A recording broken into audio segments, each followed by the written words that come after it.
many times have we been here? What are you not telling me?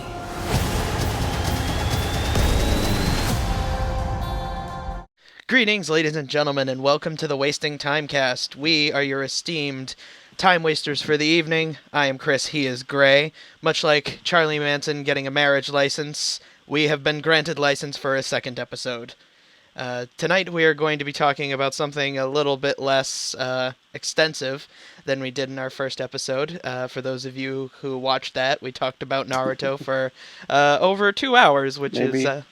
Maybe this one will be shorter. Yeah, this one should be shorter because we're talking about two different things, but they're the same thing.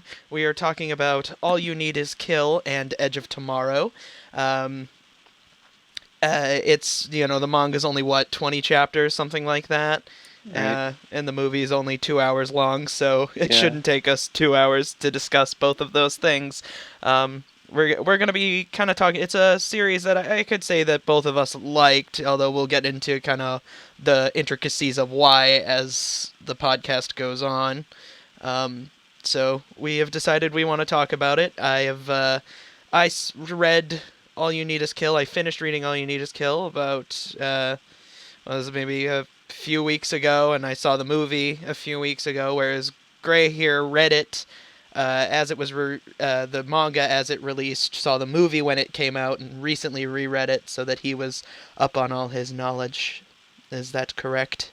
That is correct. We should probably mention that the manga is based pretty much very close adaptation of the original novel, which was written by Hiroshi Sakurazaka, and the manga was illustrated by Takashi Obata, which is a name you might recognize. Death Note! Yeah, he worked on Death Note, and he was also worked on Bakuman, which was the same team as Death Note. That's right, and you know what? That's only information that you could have gotten on the Wasting Time cast. Tell your friends.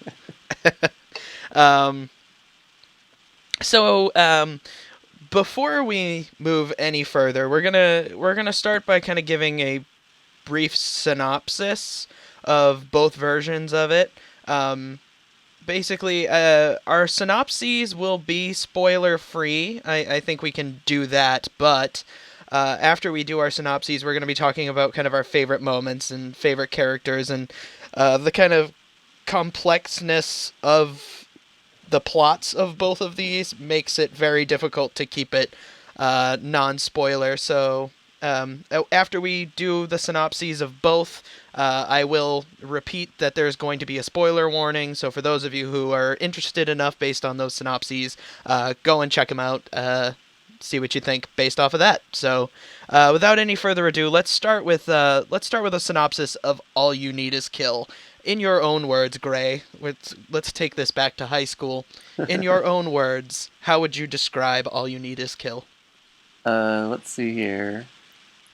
Keiji Kirya is a new recruit in the Global Defense Force, which is a group of people who are fighting these aliens called mimics that are invading the Earth.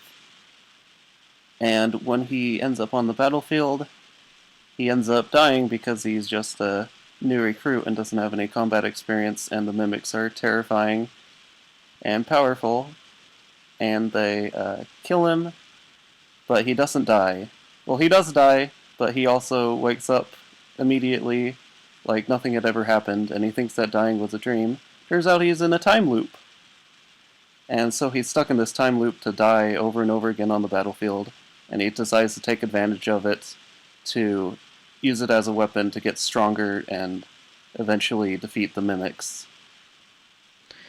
Yep, that sounds like a pretty good description. I'm gonna flip the script on you. I'm not gonna describe All You Need Is Kill in my own words like you just did. I am instead going to do that for Edge of Tomorrow, a movie that came out, that was released this year, that is based on All You Need Is Kill.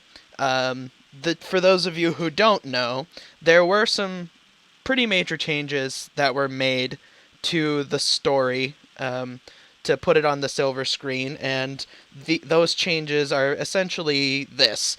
Major William Cage, played by Tom Cruise, is essentially what you would call a propaganda artist. He is basically selling a war against a group of alien creatures called the Mimics, and humanity is losing this war, and Tom Cruise is basically trying to sell a losing battle to the rest of humanity to get them to kind of fight against it. And in a trip to London, he is essentially blackmailed into fighting on the front lines, initially to he is sent there by a colonel who's played by, I think it was Brendan Gleeson. Is that correct? Who's that actor was? Yes, it was. It was Brendan right, Gleeson. yeah. It was Brendan Gleeson basically tricks him, says you're going to be going on the front lines to sell this war, and then he tricks him and is basically blackmails him, basically labels him a traitor, a deserter. So they put him on the front lines anyway, and because he's not a fighter, he is basically an actor who's been put into this role. He is terrible, and he much like Kiryu Keiji in All You Need Is Kill, he gets killed through his own suckitude. But his death, after he dies, he wakes up in a time loop, much like he does, and it's the same fucking thing. I don't know why I'm saying it like that. He also wakes up in a time loop, and again, he has to get stronger through these repeated time loops because he manages to keep his knowledge as he goes through these different loops. And with the help of other characters that he meets along the way, including Rita Vertasky, played by Emily Blunt, they must, through these time loops, grow stronger and stop the Mimics. Yeah, and Rita's a major character that we'll talk about more in a minute, but she's basically the other important main character. The other characters are just Exactly. kind of window dressing, really. Yeah, I guess you could say that. So, now, with all of that said, those are, again, kind of our own words. That is All You Need Is Kill. That is Edge of Tomorrow. If you are interested in either one of those and do not want spoilers, please, I think it's fair to say we highly recommend both.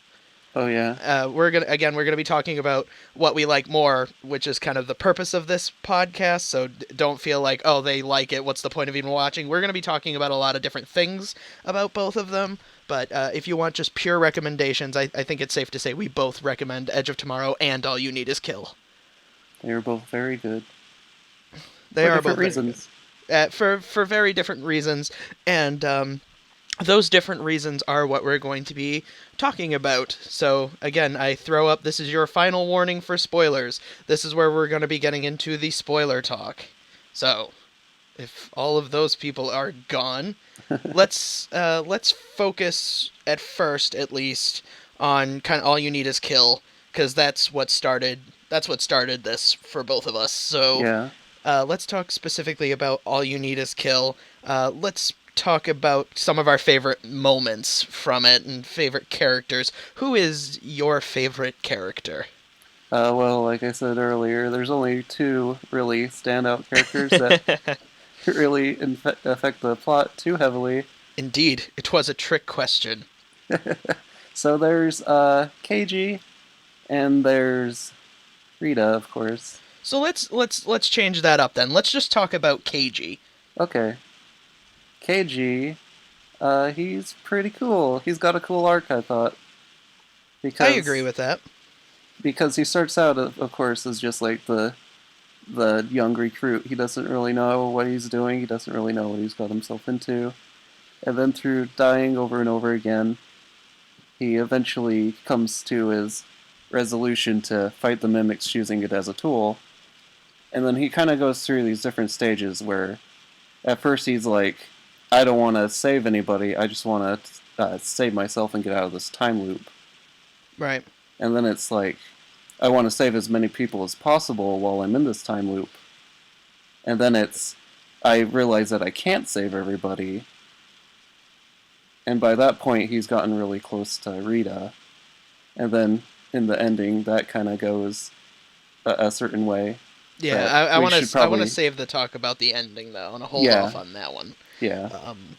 Suffice to say, the arc comes to a interesting conclusion. Right. I'm going to agree with that. I'm going to add on to that point that you made, though, about his arc. What I really like about his arc is just, again, this is one thing that's really great about the artwork in the manga, specifically with KG. They show a lot of his physical changes throughout the Yeah. story, but it's really shown in the artwork his how he's changed physically, because it's said that he's a maybe 17 to 19-year-old kid. He's a new recruit, so I mean, obviously he's in the military, so he's stronger than me, but Yeah. he's just kind of an average person. But as he gets to like 50 loops, 60 loops, 70 loops, you see him get stronger. And I like, one of the thing is like they kind of hint at like how it's affecting his psyche, having to go through these loops, and as he tries to save different people, realizing he can't, trying the same thing over and over. Like how some of the characters kind of comment on how his eyes are like almost like he's dead inside, because he's seen, like, almost like he's got like a PTSD thing going on, because he's seen just so much death. And I think that's a really cool part of the artwork. Yeah, that's really brilliantly shown in the artwork. Like if you read Death Note, that was something that they got conveyed very well in the artwork. Obata did Yeah. through the use of facial expressions. Like if you remember, Light's facial expressions reflected his inner thoughts a lot, Right. and that same sort of thing is done to very good effect here as well, where his eyes will be drawn like heavily shaded, or his face will be in shadow. And then as his relationship with Rita develops, his features actually start to soften again, which is Yeah. also interesting. Yeah, I like I said, and I really like how that is conveyed. I really like that. He was. You and I read a lot of stuff where protagonists are always just kind of whoever the main character is. Sometimes they end up being like the most bland character there. It's always the side characters who you're more interested in. I mean, that especially goes back to our conversation last week. Yeah, But here, this is one where you could say like the main character is actually an interesting person. He's not just some blank slate. He's got a personality. He changes throughout it, and you're actually interested to see uh, his arc conclude. yeah. So with that, let's talk about the other main character, which is Rita Vrataski. I'll start off on this one. With Rita, I like Rita a lot. I think she's a fun character, with her kind of like the way she's portrayed by everybody else, like the way the other characters refer to her, to the way she actually is, and the way she interacts with KG. I really like how well that's handled. Um, she looks. I mean, you can definitely tell it was done by the guy who did Death Note, because the first thing I thought once they first showed her was that she looked like Misa Amane Yeah. from Death Note. But again, that's not even a complaint, really. So, Yeah. like, I like Rita a lot. I think she's a great character. Well, you could say the same thing about KG looking like Light, so. Yeah, he looks like Light with black hair. So, but yeah, I think she's a great character. I like that she's given, as the story progresses. I like that uh, where she could have been a character who is like entirely just that proper, like she ends up, like we said last week, just she's just the girl. She could have very easily been that character, like the girl character who is, all of a sudden becomes like a damsel, but she stays like fucking kick ass the entire time. Oh, definitely. And but they still give her some like kind of like kind of human. They humanize her, like, so she's funny too. She's got quirks, and I think that's definitely something that's really well done with both the main characters. Yeah, and what was I gonna say about her? I don't know. Probably something about how you liked her. Yeah, she's a really interesting character. Like Hmm. you said, the way the other characters look at her, they call her like Full Metal Bitch, but more Yeah. as a term of endearment than as an insult. Yeah. because like she's viewed as such like a kick-ass soldier who's like, wow, it's the Full Metal bitch, and she's like, yeah, that's right. Yeah, or But like they call her the Valkyrie. yeah, the Valkyrie, they have all these nicknames for all these like terms of respect for her, but she's still, but even though she is such a kick-ass soldier, that's not her only personality. Yeah, That's not her only like trait. the other interesting thing is that she's like, she's supposed to be older than she says. Like she says that she's older than she actually is. So Hmm. she's actually quite young. She's even younger than KG. Yeah, I think in the story KG's 19 and she's probably like 16 or 17. I think Yeah, that's what it actually equates to. but she's still like this badass fighter soldier. Yeah, and it all helps because they've got those awesome fucking weapons and armor. Yeah. Oh, is that what you want to talk about next? Yes, that was a clever segue that you just gave away, but it's okay. We're gonna be let's talk about the weapons, and I mean there's side characters that we could have talked about instead, but we'll get to them in a second. Let's talk about those awesome weapons. So in order to fight these aliens, the Rita and KG, they don't just use puny machine guns. No, no, no. They use awesome fucking battle axes, and they wear Yeah. super awesome mech armor Yeah, called jackets.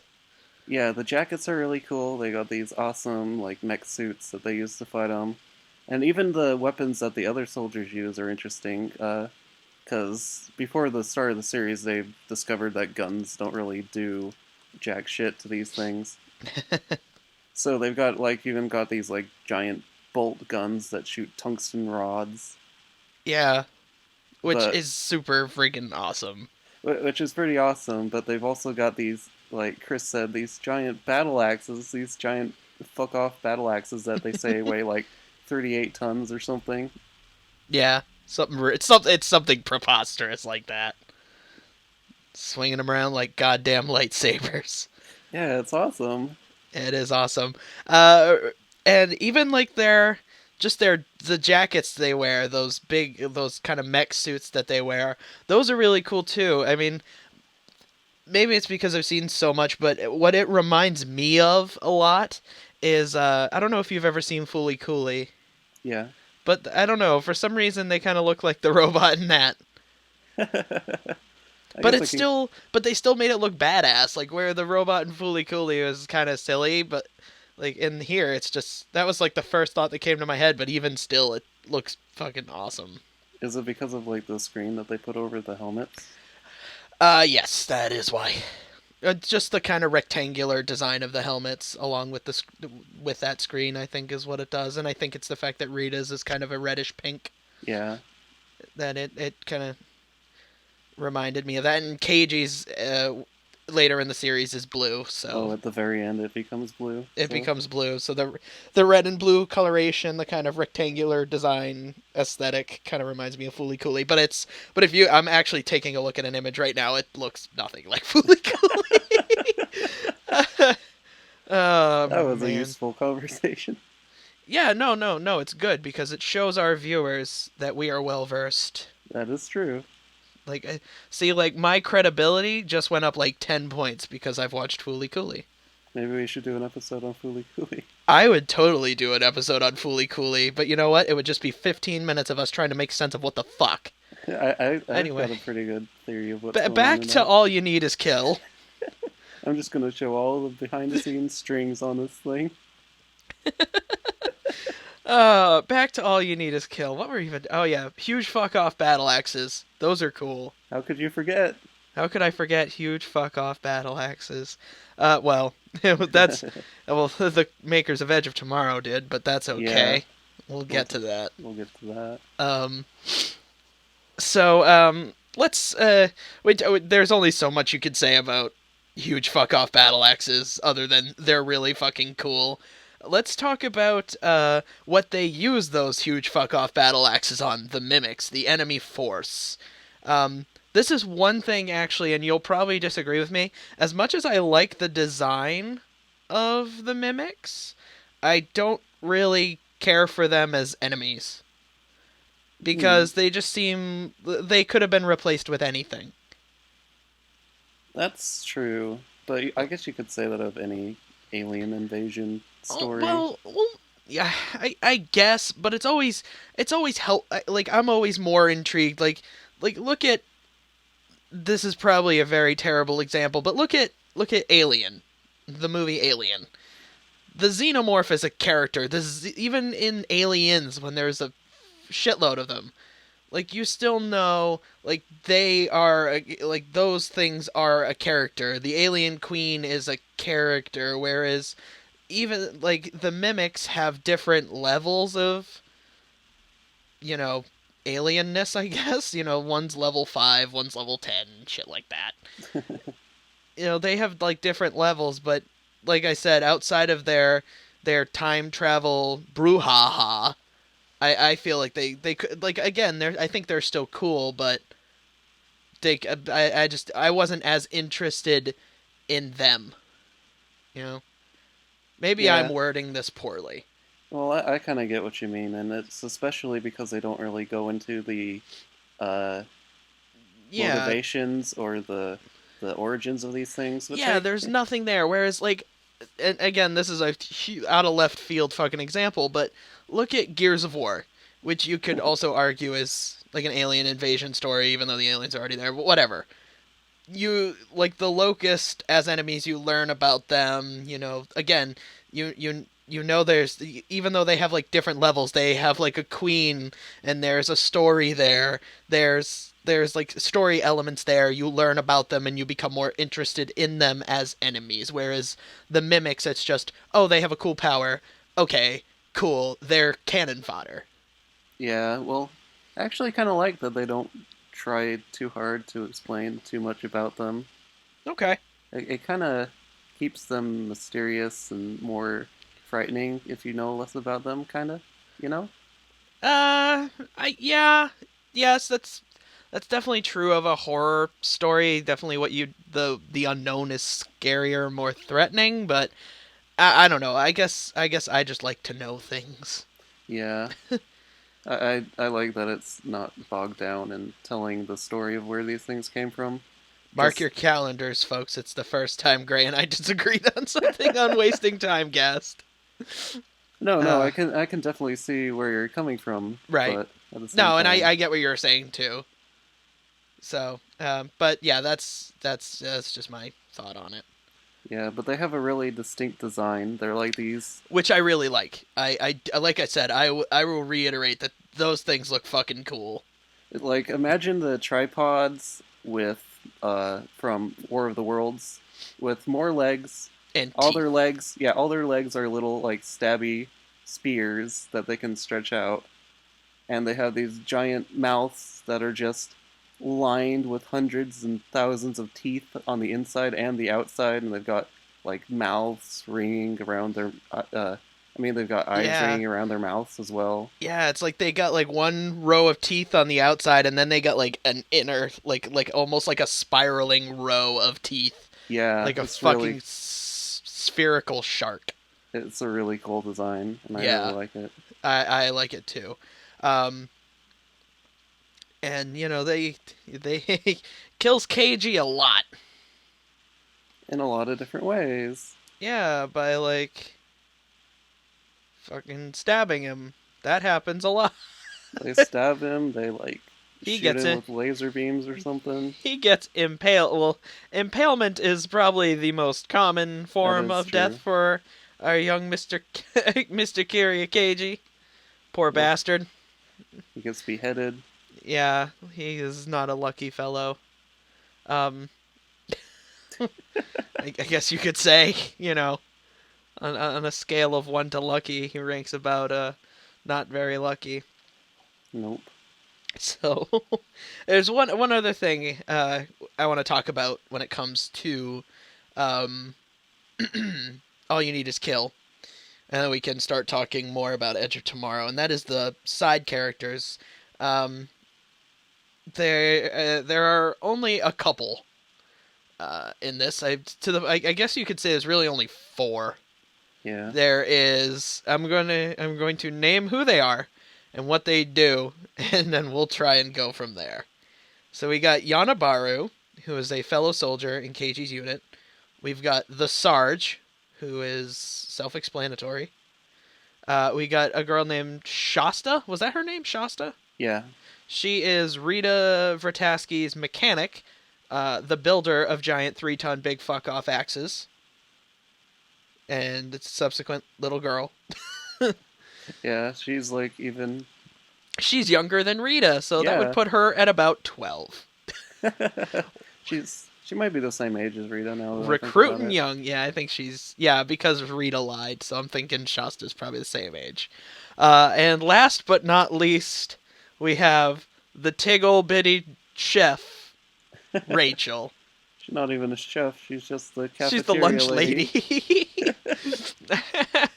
So, what did you think of this cast? This eclectic cast? They serve their purposes. What is their purposes? Different plot functions. I guess. I'll say, out of all of them, the only one I really liked, and by liked I mean she did something important, I liked Shasta. Yeah, I'll agree there. Shasta One, was- because anybody who builds giant fuck-off axes is automatically cool in my book. And two, because she actually does stuff, and she has, like, a character. Yeah, she's the only one of them that has much of a character at all. I guess Yanabaru kind of has a character as well, but What is it? who cares about him? He's like That's his character. Who cares? He's like the annoying jackass friend guy. Yeah, he's just there. He does all of nothing, I think. It pretty much describes it. He dies a couple of times. He does in some die a of the couple loops. times. He's one of the ones that actually, I think KG actually manages to, like, save him, though. Yeah. The Sarge, however, he was doomed. He was like one step away from saying, I'm retiring after this war. Well, there's another side character that you forgot, which is the lieutenant from Rita's flashbacks. Oh, Yeah. yeah. I just remembered about him, and So that's how you He's- know how great he was. he's going around, like, before the day of the battle where he dies, he was going around going like, look at the picture of my cute little kid, I'm a new father. So he was basically marking himself for death. He's like, I'm a brand new dad. And the mimics heard that and was like, fuck that. He's done. Fuck this guy, he's priority number one. Right? Forget the lady who's got the huge fuck off battle axe that's killing everybody. Make sure you get that guy who has a new kid or is close to retirement. He's gotta go. He's probably both. He's probably... Well, once you have a kid, they're just like, well, I guess you can retire in 2 days. Shit. But you gotta fight these invincible aliens first. I don't know. If I was in the military or was a cop of any kind, after watching as many movies as I have with the 2 days from retirement thing, once I got to the point where I was 2 days from retirement, I wouldn't leave my house. And then I'd probably, like, slip getting out of the shower, crack my skull open, and die. Probably. Because that would be my fucking luck. Anyway... It's like the Final Destination movies. It is. This is really bad. It just targets people who are like, I want to live. Okay, so we've gone over the main characters. We've gone over the side characters. I think let's give kind of like a... you know what? We'll save that for later. Let's start talking about Edge of Tomorrow now. I don't feel like thinking of a segue. We're just going to jump right into it. It So- stars Tom Cruise. It stars Tom Cruise and Emily Blunt and Brendan Gleeson, and oddly enough, Bill Paxton is strangely in this movie, but okay, Barely. barely, yeah. But let's I'm sorry, I got a stuffy nose. I apologize, my friends. Let's talk about our main character played by Tom Cruise, Major William Cage. I'm going to start off talking about Cage, and I'm going to say that I think that Tom Cruise is a fucking kook. I think he is an absolute lunatic. However, I think he makes fun action movies, and I think he plays fun characters quite often. So, That said, I think of the action films he's made over the last couple of years, so from stuff like Night and Day and fucking Jack Reacher, Mission Impossible, Ghost Protocol, Oblivion, all of those movies that he's made over the last couple of years, I think Cage is probably one of the best characters he's played in terms of him actually having character. I like the fact that he also, well, his arc I don't think is as good as Cage's. I still like it a lot. He starts the movie as, like I said in the synopsis, he's kind of a douche, really. Yeah. But he's like a propaganda guy. He's on TV a lot, and he's selling the war to people. And he goes to London to meet with Brendan Gleeson. And like he says, Brendan Gleeson tells him, "We're gonna put you on the front lines so that you can sell this huge operation to people." And Tom Cruise is like, "I'm not doing that."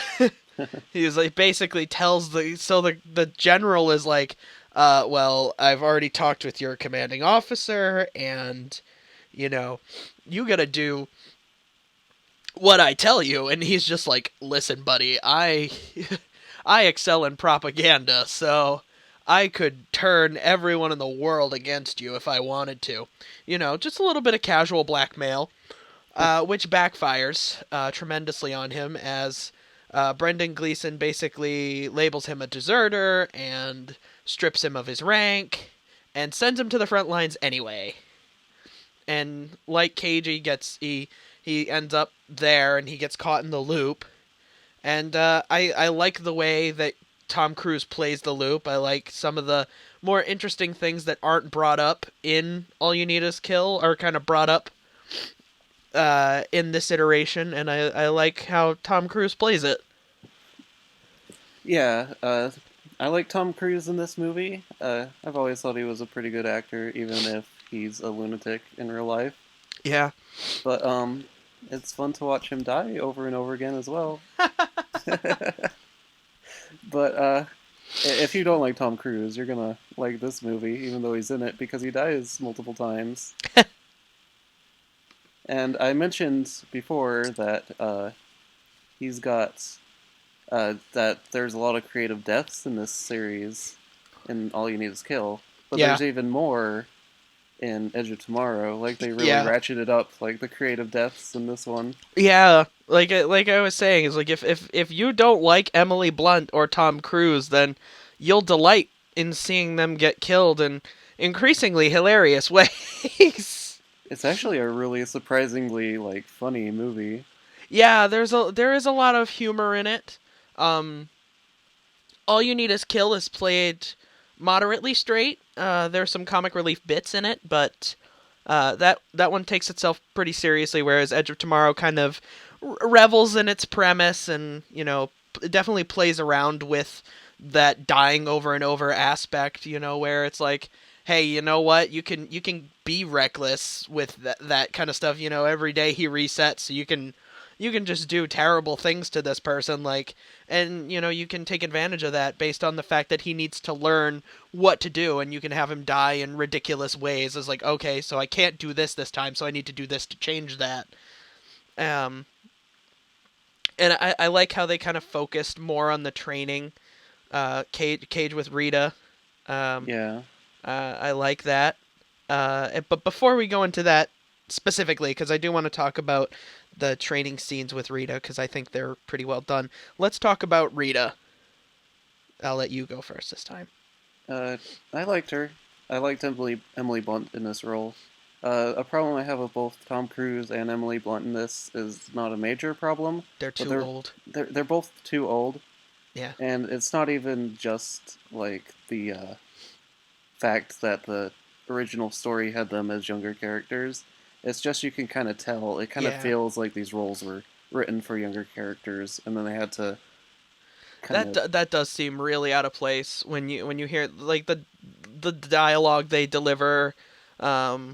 the way their characters act, you would definitely think it was written for maybe younger characters. Yeah. Like one person who I could actually see playing Rita, if I could recast. I don't know who I'd cast as Cage.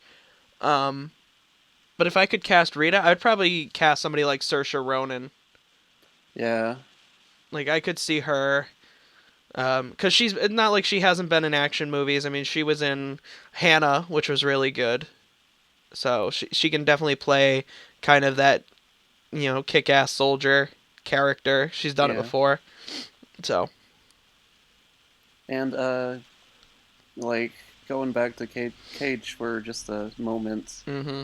Speaking of them being older than it seems like they should be, a part of that is that they really have to contrive to get him into the battlefield in the first place. Yeah, and that's where that blackmail thing comes into play, and that's a pretty huge kind of contrivance because basically Brendan Gleeson says to Cage, it's like I've already kind of described it, but he says to him like, "Oh, I've already called your commanding officer." Now, Brendan Gleeson is in charge of the UK military, whereas Tom Cruise is a major in the United States military. And Brendan Gleeson just tells him, "Yeah, I called your commanding officer. He said you work for me now." Any actual military person, and I can say this because I'm not in the military, any person in the military would want to call their CO to confirm that. Yeah. They wouldn't just take that at face value, especially when it's something as huge as he's useless. Like, if Brendan Gleeson called Major Tom Cruise's boss, it was like, "Hey, yeah, I'm taking Tom Cruise, I'm gonna put him on the front lines." That guy's CO would be like, fuck, why would you do that? He is a propaganda man. He would die immediately. What are you thinking? Yeah. And what happens? He dies immediately, and they treat it like it's a big, like all the other characters treat it like a joke. Yeah, and the thing with All You Need Is Kill is that he was just He was a just a young new guy recruit. in the military. Yeah, so it made sense for him to be kind of, green. But with Tom Cruise, like, it's like they treat it like a joke. It's like, oh, let's put this guy who is a detriment to us. Let's put him on the front lines. It's like that made no fucking sense to me. That was one of the biggest problems I really had with the plot of the movie. Is that whole thing, because it is so stupid. It's like there is no way that they'd be like, what is a guaranteed way to get this guy killed and to get other people killed? He doesn't know how to use the fucking exosuits. He doesn't even know how to turn the safety off when he first starts. And they're all like, "Har har har, isn't that funny?" No, that's retarded. What, you're guaranteed to lose. You do not the mimics deserve to kill you. The mimics should kill you all. You morons. Who's making decisions here? How have you not been fired? Gleason? Yeah. How have you not been fired? But no wonder people try to blackmail you casually. You're terrible. But anyway, after that little bit off track there, Rita as a character we were talking about, I like her, but I think she is infinitely more bland in this than she is in All You Need Is Kill. 'Cause in this one, she's just the soldier character. Yeah, that like we were talking before, the fact that Rita is younger in the manga, actually like younger than she's anybody who's actually supposed to be in the military, is because she lies about it. Yeah, but it gives her character an extra dimension that Emily Blunt's interpretation of the character is pretty lacking. Yeah, like there's nothing that she adds to the role at all. I mean, like I said, like she plays it well. She does perfectly fine in the role, but there was nothing there that she added, and that's why I was like, I wasn't really as huge on the character. And I just think it would have been better in the hands of maybe a younger actress, so that way you could have that extra dimension there. Yeah. But I briefly mentioned it a couple seconds ago. The exosuits. We talked for a little bit about the jackets in um, All You Need Is Kill. I still think they look kind of cool here, but they look like the lifters from Alien. Yeah, they looked a little too bulky in the movie. Yeah, it's almost like because in All You Need Is Kill in the manga they're described as like being very kind of free flowing to where they can move really fast in them. Like KG talks about that, like how he's able to move, how it kind of like enhances his strengths already. Like it makes him run faster and he feels stronger. And while they do like they are stronger in Edge of Tomorrow, they look goofy as hell running, like especially in the scenes like when Tom Cruise is learning how to not die. Yeah. He's running and you see him running in this suit and you're just like he looks ridiculous trying to run in this, and then he gets run over and it's freaking hilarious. But I still think they still look kind of cool as like basically lifters with machine guns on the side. Yeah. Um, But what I really want to talk about, again, I only wanted to kind of briefly mention the exosuits for Edge of Tomorrow because it's just not as I don't think like we both pretty much have just said they're not as cool. They did make a kind of a major redesign to the mimics, Yeah. and here, like if I thought they were kind of just ordinary movie monsters, in All You Need Is Kill, that's super the case here. Yeah. These They are are just like any. This is where you could say they are just like any invasion monster. Yeah, they're just generic Hollywood movie aliens. Yeah, like the design on them, they look like something that would be spawned in the Hunger Games. You know, and like again, they have like kind of different levels where you have like your regular grunts. There's one that's called the Alpha and one called the Omega because biblical references are cool. Yeah. Uh, and one is that kind of movie trope that, oh, if you kill this one, it controls literally all of them to the point that they would all drop dead if you killed it, Yeah. which is a pretty major design flaw. It's like, and how do they go about hiding the Omega? Oh, let's bury it under the Louvre. Yeah, that was silly. But the Alpha and Omega thing is based on something in the original story where there was the server that was Yeah. a special mimic that had the ability to hold the information to loop back time. Right. And it was killing that lets them get into the time loop in the first place. Like, he Yes. accidentally kills it on his first loop. Yes. And I'm pretty sure that's what happens in Edge of Tomorrow, too. Well, yes. It's kind of different actually. The way it works in Edge of Tomorrow is let's just talk about that. I guess you've already said it for how it works in All You Need Is Kill. Is if you kill the server, that's what kind of enters you into a time loop. It works a bit differently in Edge of Tomorrow. The way it works here is, again, Tom Cruise accidentally kills a major, one of the major aliens that allows the day to be reset. Basically, the Omega can reset the day provided an Alpha is killed. I thought that the Tom Cruise kills the Alpha by mistake, and it bleeds on him. And it That- transfers through And it transfers, yeah, the way it kills him, it basically melts half of his fucking face. And the blood transfuses, basically. And in so doing, when the Alpha is killed and the blood gets onto dead Tom Cruise is brought into the loop with the Omega resetting the day. And that's how he gets that power. Yeah, I thought that in the movie, that whole process was a little too convoluted and It was a little too overcomplicated. complicated. It was a little too complicated and very easily kind of picked apart. Yeah. Because one thing they say is Rita, and again, the spoiler warning's already been thrown up, so you're way too late at this point.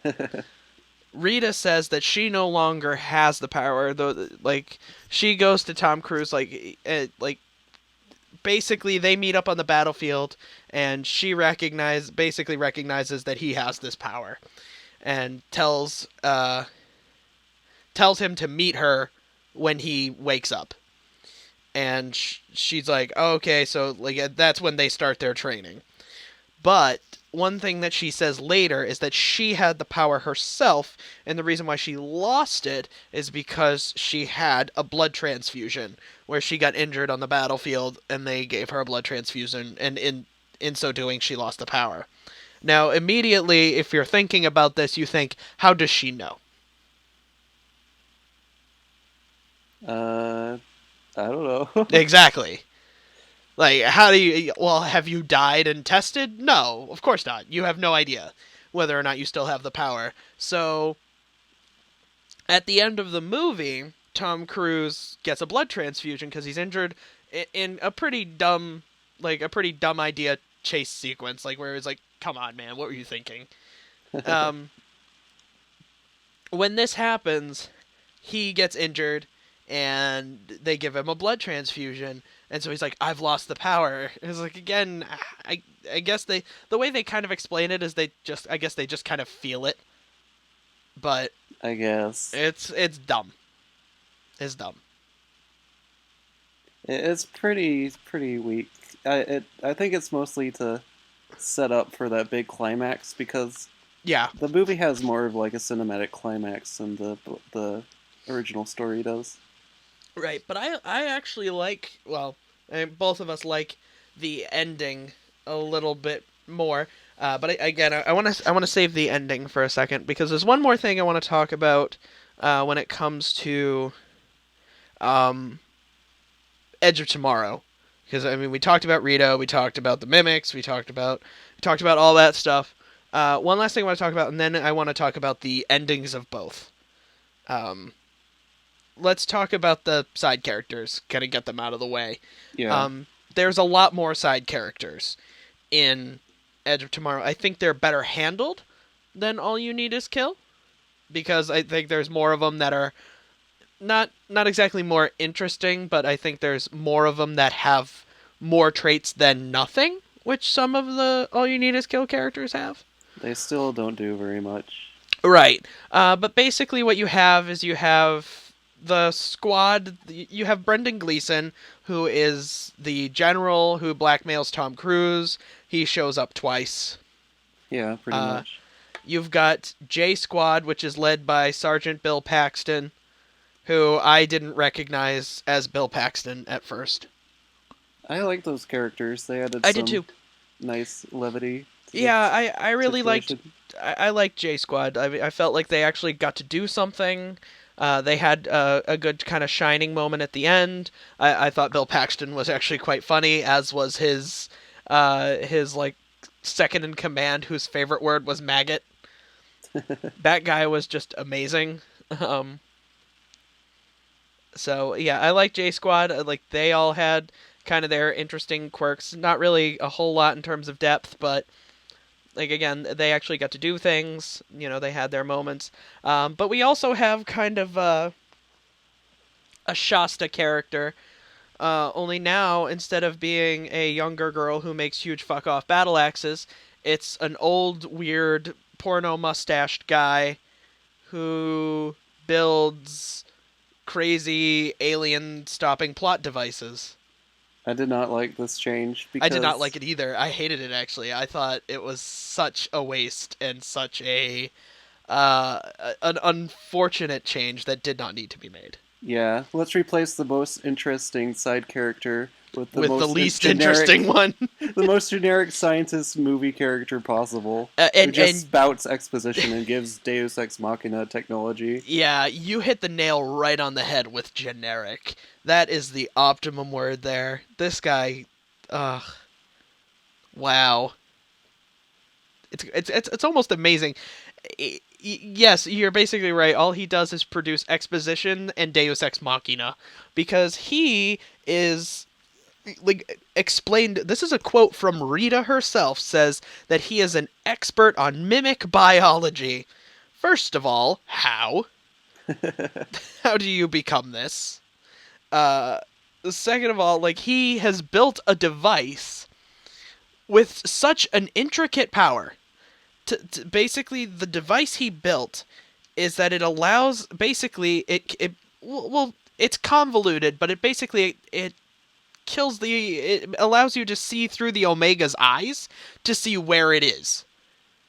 It allows you to see the location of the thing that could kill it. It's like basically if in Star Wars they found a camera that showed you the exhaust port on the Death Star. Yeah, well, it's because KG, not KG, Cage, is connected. He's like networked to the Mimic server, Right. like their collective consciousness.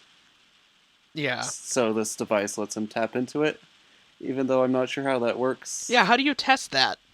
Like, it's a thumb drive that somehow works on people and monsters. It's a thumb drive you stick into your leg.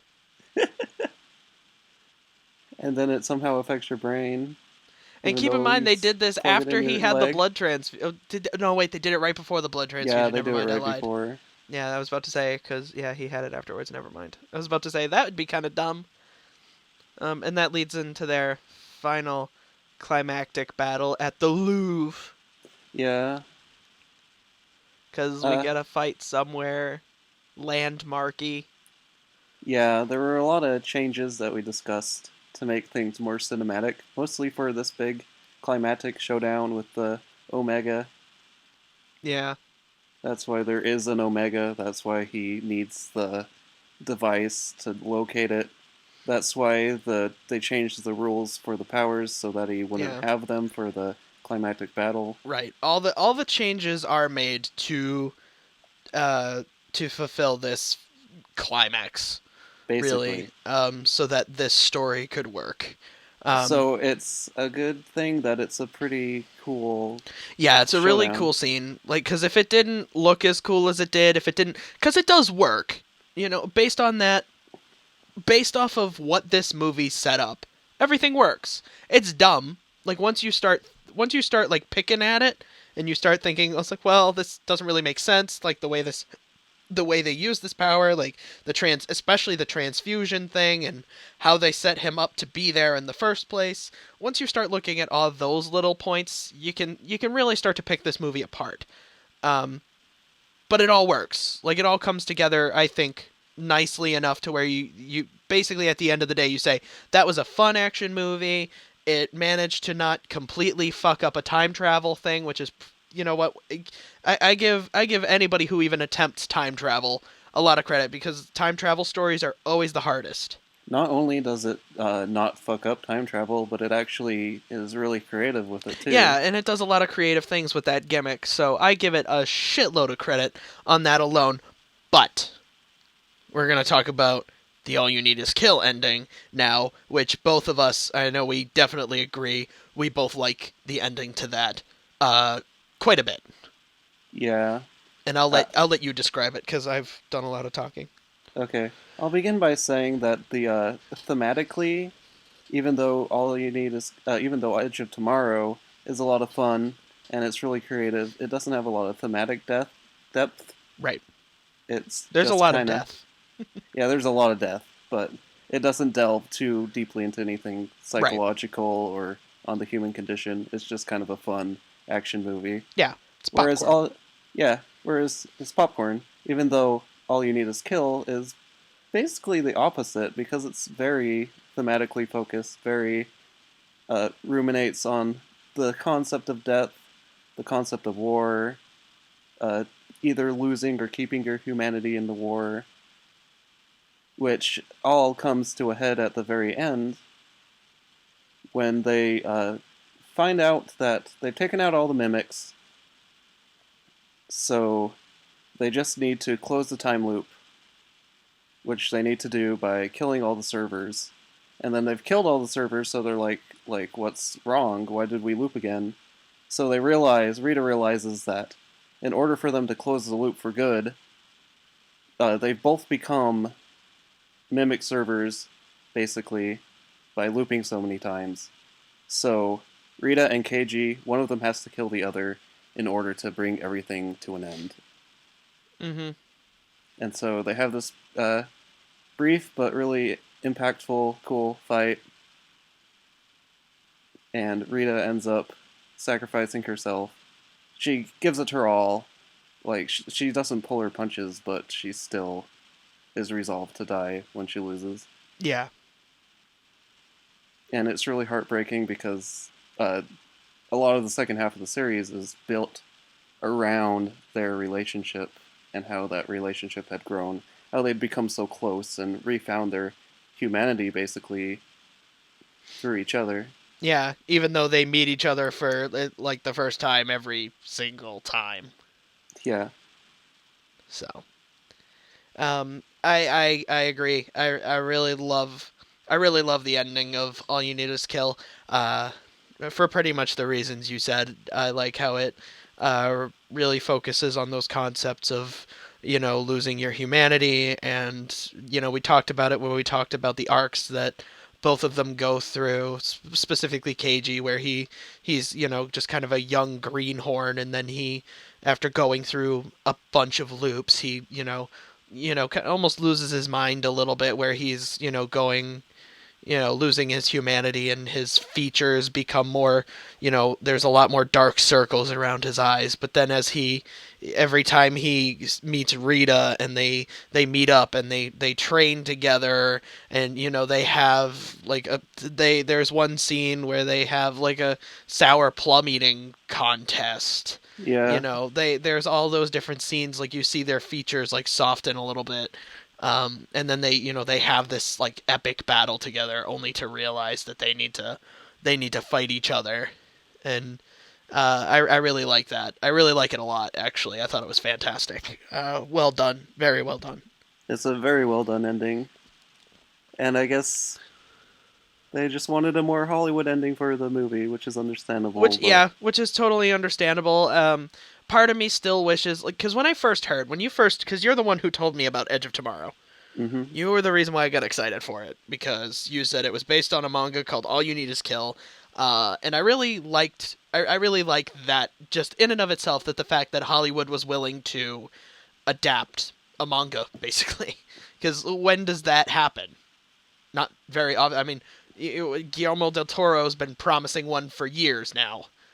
And Yeah. nothing's come of it, and this is one where we have an actual tangible outcome, where they said we're going to adapt this manga, we're going to be making some changes to it to make it kind of more, make it more Hollywood, but we're actually going to adapt a manga. And you know what, the end product was really well done. I was very entertained by it. And I'd like to see other manga adapted, because there's tons of good, even, action manga out there that could be adapted. But I'd still love to see kind of like a straightforward either anime or even a live action adaptation of All You Need Is Kill. I think it could be really good if done in the exact same way. Yeah. The other thing is that what was I gonna say? I have no idea. Were you gonna, as a callback to earlier, are you gonna talk about how cool the big fuck off battle axes are? Yes. I'm also going to talk about how they're not in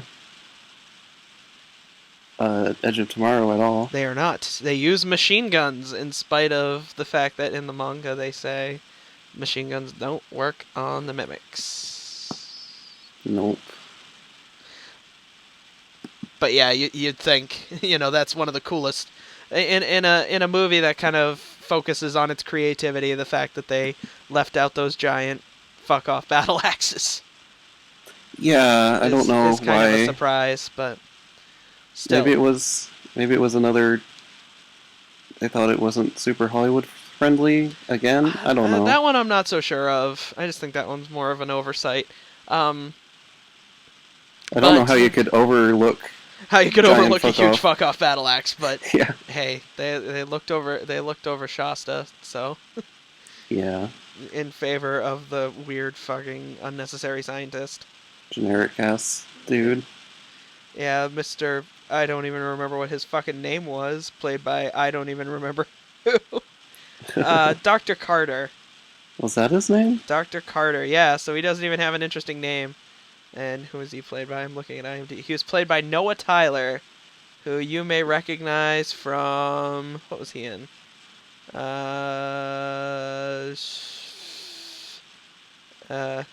Oh, he's Locke in Game of Thrones. Oh, that's something, I guess. So, way to go, Locke. You exposition spouting fuck.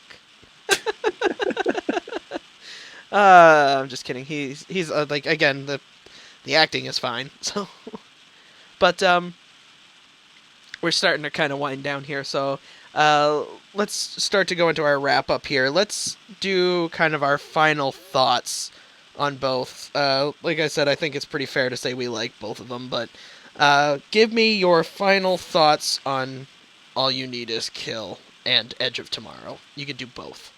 Okay. All You Need Is Kill, I like a lot. It's very interesting, very creative, very thematically well done. The art in the manga is great. And Edge of Tomorrow is a very fun popcorn movie. It doesn't aspire to the same levels of thematic depth, but it does a lot of creative things with the concept. Everybody's pretty good in it. It's a lot of fun as a action movie. Mm-hmm. And I would recommend both. Okay. My turn. I pretty much agree. I really like All You Need Is Kill for pretty much the same reasons. I think the characters are really great. I really, really enjoy the story. It's not an overly long manga. I think it's perfectly paced. I think it's a pretty easy read for just about anybody. I'd highly recommend it to just about anybody. So there's that. I like the different. I wasn't a huge fan of like the side characters, but again, they aren't the major focus. It's really on Rita and Keiji, and I think the two of them are great. And I really, really, really love that ending. So there's that. Edge of Tomorrow, I think it's a well acted, well directed movie. The action is fun. There's a lot of humor in it. So if you're looking for if you'd rather start with kind of the more humorous approach, I think Edge of Tomorrow works, but it's also, it's a really good action flick. Really well, both are really well done. I'd highly recommend both to just about anybody. If you like action movies, you'll like it. If you like good stories, then you'll like the manga. So there's something in that series for literally anybody. If you like giant fuck-off battle axes... then definitely read All You Need Is Kill. If you like seeing Tom Cruise die, watch Edge of Tomorrow. Perfect. Alright, so with all that said, Gray, do you have any final words that you would like to add?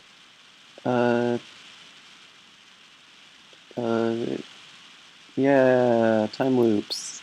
Yeah, time loops. Oh, we never mentioned... This is just a small detail, but it's one I kind of missed in Edge of Tomorrow. In the original story, he writes the number of loops on the back of his hand. Oh, yeah, he does do that, and he doesn't do that in Edge of Tomorrow. No. So, yeah, that's another thing. Edge of Tomorrow, All You Need Is Kill does a little bit of a better job at kind of allowing the viewer to keep track of just how much time has passed. Yeah, definitely. Whereas Edge of Tomorrow just kind of... it loops and you see him, like, obviously he says it's more of a, oh yeah, I've been here for blah blah blah loops, and obviously you can see it in the fact that he's getting better at, to the point where he's like near, like, to the other characters he's basically a clairvoyant. Yeah. But yeah, that one, I think, again, another unfortunate difference, but that one's not really major. Like the huge fuck-off battle axes. So with that said, he's been Chris, I've been Gray. We switched. Surprise! It's Freaky Friday. It's Freaky Friday. Just kidding, because it's actually Tuesday where I am, and it's Monday where he is. Time And this is probably going to go up on Thursday or something. Yeah, this will probably go up on whenever day it goes up. So, hey, this time you actually know in the podcast what day we recorded it on. Let me try that again. I've been Chris. He's been Gray. We have wasted your time, and thank you for wasting your time with us. See you next time on the Wasting Time cast. Bye. Bye-bye. Time loops, yay! Yay. How many times have we been here? What are you not telling me?